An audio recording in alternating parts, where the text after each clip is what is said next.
Unfortunately, no treasures in here yet. No, I washed it before I came. Oh, wow. Oh, wow. Yeah, dude, my beard was long. I'm Daniel Kaufman. I'm a sous chef over at Bob's Steakhouse here in Austin, Texas. And I'm definitely looking to change my style today. Mr. Thor, Yes. talk to me, brother. What are we doing? All right, so we are going to chop off several inches of this guy. I'm thinking like about an inch from my chin. That's where we're gonna leave it. Yeah, super corporate, super. This is a corporate Thor. Yeah, no, I mean, you know, I do work in a hotel and everything, so no one's ever said anything to me about like, hey, your beard's too long. Yeah. But it's just, you know, time for a little change in style. I can dig it. And we were just talking about it right now. Like, you of all people know that you can grow this bad boy like back immediately. So Yeah. that's that'll be fun, man. I think it's gonna look really different. Are we doing anything with the hair today?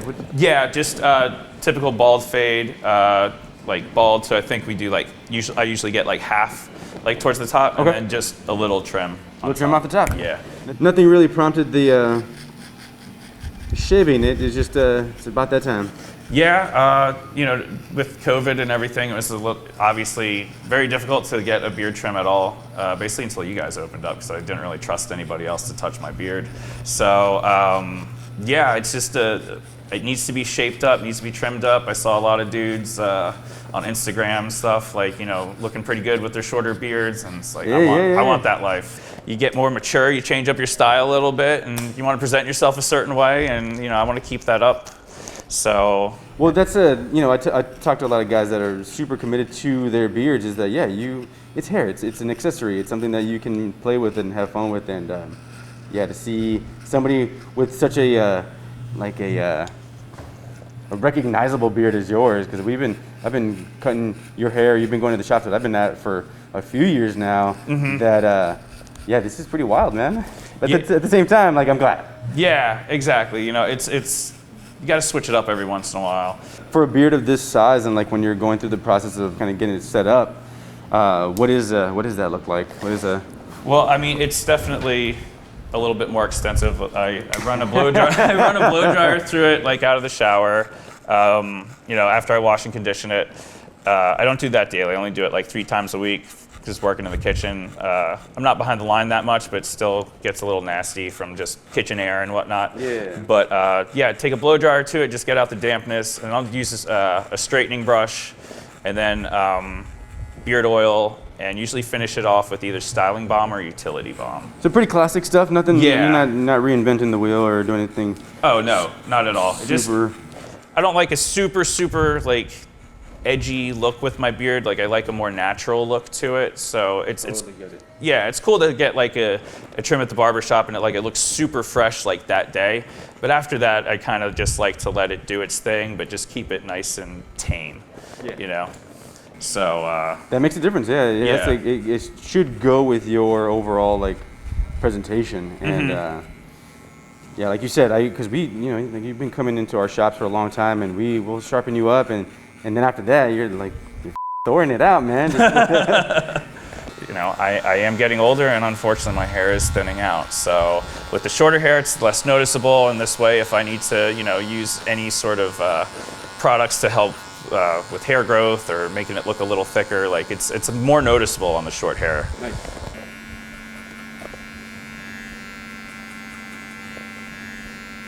Most places in Texas can be a little more conservative. You know, Austin's the place to be if you're looking to be a little bit more stylish and edgy. You know, I like the mix. It's a nice little marriage of edgy and stylish and trendy with a little bit of that like homely, not homey, just kind of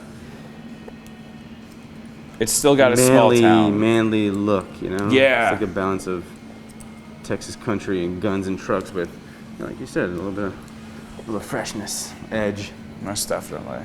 So when you are preparing for a competition like that, for you specifically, what kind of program are you going to have to adhere to just to work on those like areas that you're weak in, the areas that you're strong in? Like, what does that look like? Well, it's Because I couldn't. It's gonna I don't be know my if you could first. tell, but I'm quite the bodybuilder myself. So I know these things. No, I'm just kidding.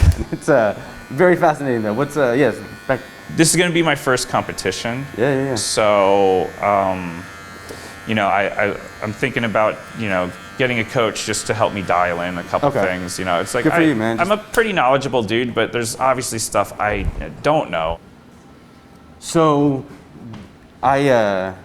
I'm looking for any bulky areas. So a little bit of this hair is coming over where I would have liked it to. So instead of running the clipper straight up against it, this is essentially like just detail work, looking for some of these longer strands and softening them up without taking them all off. Yeah, that is. Which is it's like using those toothed shears, the blending shears, or the what do they call it? The blending shears and smashers, as they call them in the UK. Just a little less aggressive version of that. So I'm going with the hair grain as opposed to like against it, because this would take a lot of hair off. I'm just trying to soften up the transition right here. I'm gonna throw a little styling balm in it. My current favorite, some Temple Smoke. Yeah, always with the gold line. I saw you walk out of here the other day. What were you taking with you? Got my little PR box that had the shampoo, the larger size with the pump. Yeah, I got that. And 4 Vices had some styling balm, a comb, and I ain't gonna lie, the sea salt spray, which is my favorite. Yeah, that 4 Vices, it's always one of my top choices when it comes to fragrances. I understand why people like Temple Smoke so much now. I get it. And then the comb, man. I love that comb. I'm gonna try to collect them all. Yeah, I still need to get the windbreaker one. I want to go back into like the archives, see what I'm missing, see if I can start wheeling dealing on the Alliance forum. See, hey, you got that old one? So, what I am going to do is I'm gonna shoot for a little bit longer than we had originally talked about, and then we're just gonna like massage it up as It's easier to take off than put back on. Exactly. Yeah. And you're a large gentleman, and I wouldn't want to upset you. So. No, you're fine. I'm harmless. So, looking at about an inch under your chin. So, right where that that little indentation from the mask is. So like I said, I'm gonna shoot just a little bit low so that we have a little something to polish and make sure that the face shape is right. So what I'm gonna look for also is I'm gonna decide lengthwise where I'm gonna dig in, and then I'm also gonna go a little fat on the side so we can start looking at how we would like to taper it up. If you want something a little more heavier, a little square, something that follows your jawline. So I'm just gonna go straight across initially, and then, like I said, we'll start dialing it in. Perfect, yeah. Something a little less like squared off for sure. Something that follows the shape of your face, once I think it lightens up and I can start to see your actual jawline, you do a really good job of your cheek line, and I'm gonna probably match it up to that. But once again, I think we're gonna start long and work our way up. So, adios.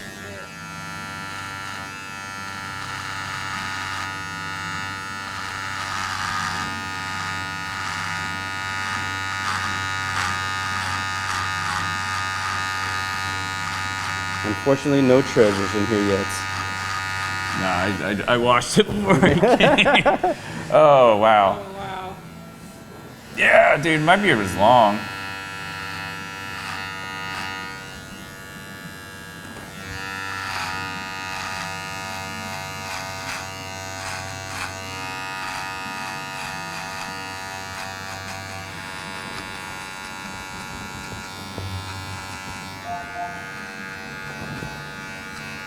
Oh, wow. Yeah. Still looks fantastic though. Yeah. Oh no, I'm very blessed as far as facial hair. It's I got a lot of it. So even if I start losing the top more, like I was talking to Brzezinski about it too. He thinks I should definitely do the bald and bearded once it's like time to go. You would look amazing. You would look amazing. I haven't seen my neck in a while. I know, yeah. I'm just gonna clean it up real quick because some of these hairs way down here on the neckline were, I mean, a part of the beard. A lot of the time they'll grow into the beard and and they're a little softer, a little shorter than the rest. But nah, man, you've had like proper beard hair from the Adam's apple. That's impressive.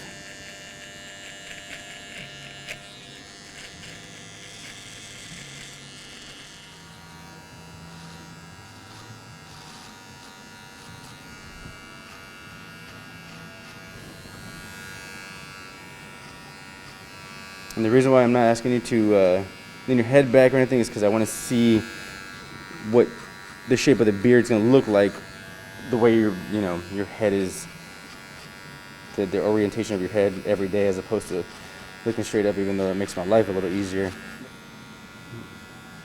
Keep it pretty uniform.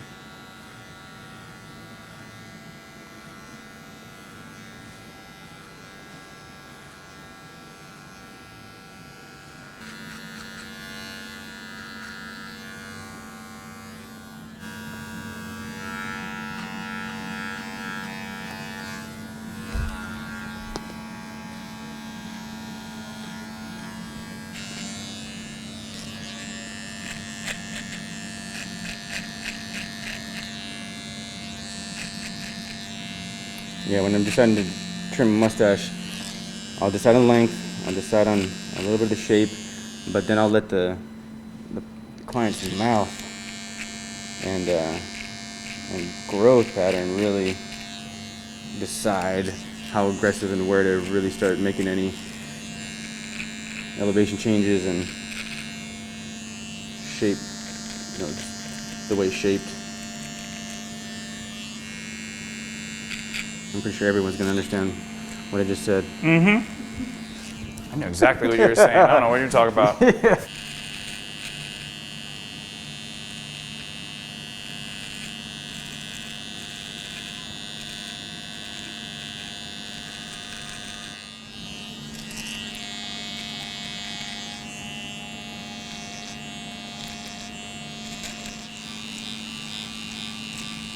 I'm always jealous of those guys with like really big beards on their motorcycles. Guys, you see it blowing all over the place. I'm like, that's such a cool feeling. It is.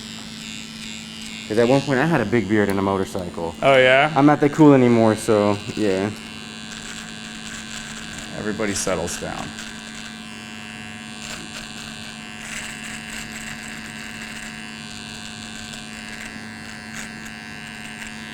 In these videos, I try to like add those little nuggets in, so because they cut them out every single time. So one of these days they're gonna be forced to say like, "Oh yeah, Bob used to be cool. He had a motorcycle and a cool beard and friends."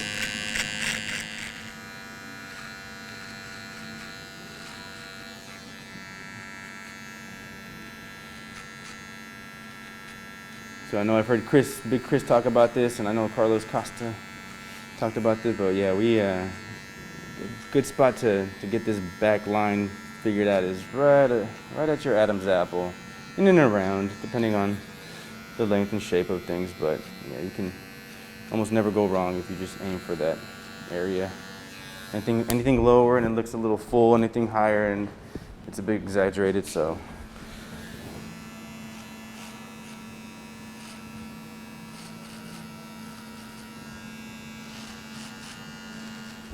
At this point, I'm just cleaning up some of the edges, running the clipper with the grain of the hair to take off some of those little stragglers.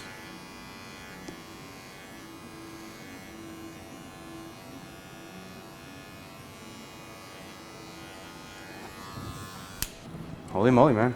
I know. I'm a new man. I am digging it. Yeah, I am too.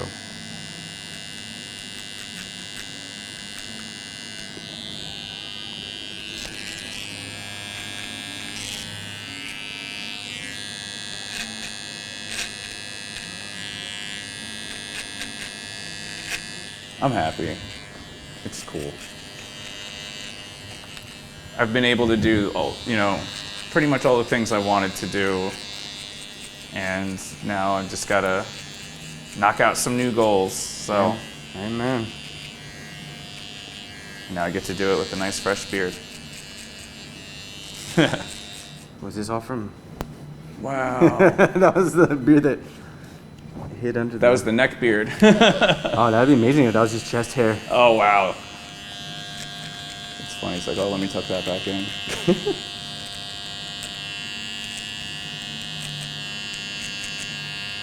So I'm guessing like this portion of my neck is probably going to be significantly lighter than the rest of it from having. Yeah, there's like a little. It's like a farmer's tan on my neck. It's like a little ring. Oh man. I wonder how many inches. Like I'm gonna find some of your hair on the floor. I'm gonna measure it and we'll see how actually long it was. We should have just measured that first. Yeah, I don't know. I'm saying like what, like 3 inches, maybe 4. Of stuff that we cut off? Yeah. Oh You think it no, was bro. longer? That was like 5 inches. Yeah. Oh wow. I don't know. I'm bad at eyeing that stuff up. Yeah, I'm gonna guess just by a quick glance over there, it was like 4.5, 5 inches.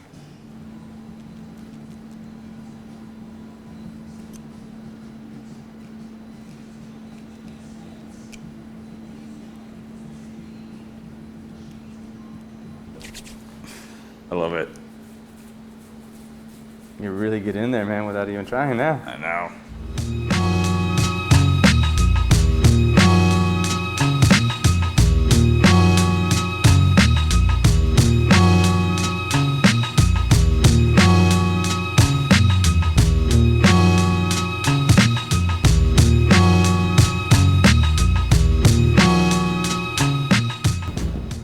Damn, right on the money. 5 Huh. inches. 5? It's great. Whoever knew sweat could smell so good? I did, because I've been using Beardbrand's new deodorant. Grab it at beardbrand.com.